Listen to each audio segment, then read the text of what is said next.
Avant tout, je voudrais qu'on dise ensemble, j'aime Jésus. Celui qui ne le dit pas est suspect. J'aime Jésus. Amen.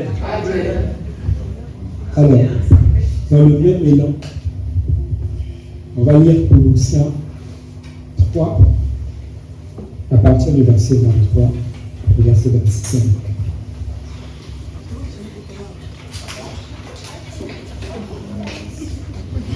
Je lis la parole au nom de Jésus. Tout ce que vous faites, faites-le de bon cœur, comme pour le Seigneur et non pour les hommes. Sachant que vous recevez du Seigneur l'héritage pour la récompense, servez Christ le Seigneur. Car celui qui agit injustement recevra selon son injustice, et il n'y a point d'acception de personne. Dans une autre version, la fin, ce que signifie la fin, Dieu ne fait pas de favoritisme. Il n'a pas de compétence.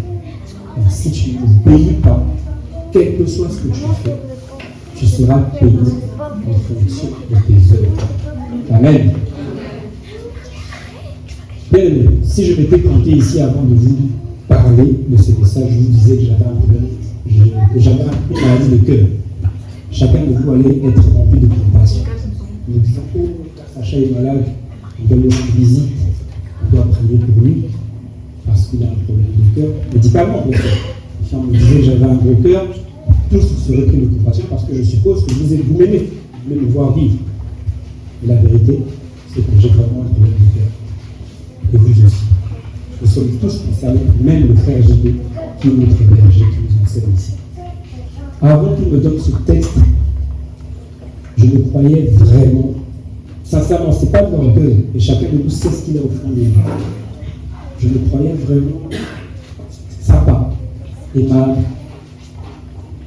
Comme je l'ai dit au frère JB, à chaque fois qu'on nous donne une responsabilité d'envoyer un message en groupe, ça nous permet de lire la Bible, de la comprendre et d'expérimenter Dieu. Et à chaque fois que je passe ici, je pleure parce que ça m'enseigne d'abord la vie. On a tous une maladie de cœur. Je vais inviter quelqu'un à lire Matthieu 23, du verset 5 au verset 7, s'il vous plaît. Matthieu 23, 5, 7.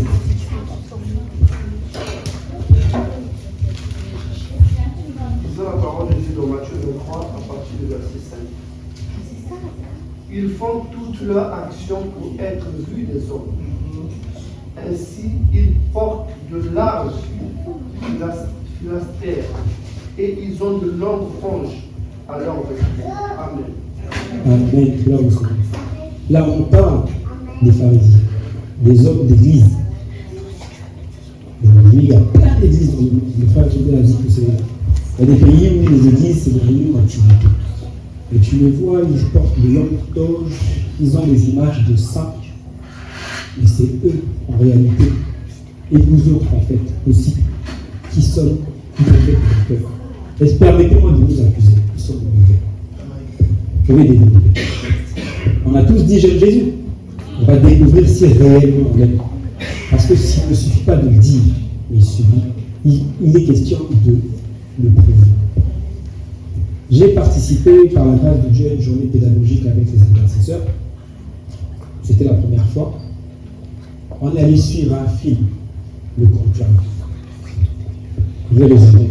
Le conclave, en fait, c'est un film qui parle de l'élection du pape. Lorsqu'un pape décède, il faut élire un nouveau pape, et il se retire, ils sont confinés. Tous les cardinaux du monde sont réunis au Vatican. Et pour élire un nouveau pape, on ne le nomme pas, il passe par une élection. Donc ça veut dire qu'ils battent campagne. Et dans ce film, toute notre vie est résumée. Vraiment toute notre vie. Notre cœur cache énormément de choses. On vient ici, on a des idées, on fait là les bras croisés, on loue, on prie, et le vrai adorateur, c'est Nathan. Parce que son cœur n'est pas convaincu. Dans ce film, on a remarqué que chaque cardinal qui voulait accéder au poste de pape était prêt à tuer son prochain. Ils étaient animés par une ambition meurtrière. Ils étaient prêts à mettre les bâtons dans les roues des autres. Mais où est Jésus dans ça? voilà la question que je me pose aujourd'hui. Quelle est ta motivation? Qu'est-ce qui te plaît? Derrière tes bonnes œuvres, d'accord, on fait tous de bonnes œuvres. Mais derrière ces bonnes œuvres, est-ce que ton cœur est pur? Est-ce que tu agis réellement avec un cœur pur? Ça vient de mot, cœur pur. Je vais donner un signe, cœur parfait. Il est possible de l'avoir. Tout le temps. Je vais expliquer. Un cœur parfait, ce n'est pas un cœur sans erreur. Un cœur parfait, c'est un cœur qui essaie de faire ce qui est bon, même quand c'est difficile, mais qui essaie. C'est différent du comportement. On ne peut pas avoir un bon comportement. Tout ce temps que nous sommes, le comportement est différent. On est mauvais. Dans notre quotidien, on fait tous les jours de mauvaises choses. Voilà pourquoi il faut régulièrement se repentir. Le comportement ne peut pas être parfait. Personne ne peut dire qu'il a un comportement parfait. Parce que nos idées sont mauvaises. La science nous dit qu'on a 42 pensées par minute. Donc faites le calcul. Si nos pensées devaient se matérialiser, donc tout ce que je pense avoir une voiture, pouf, la voiture apparaît. Même le monde, la terre, n'allait pas pouvoir accueillir contenir tout ça.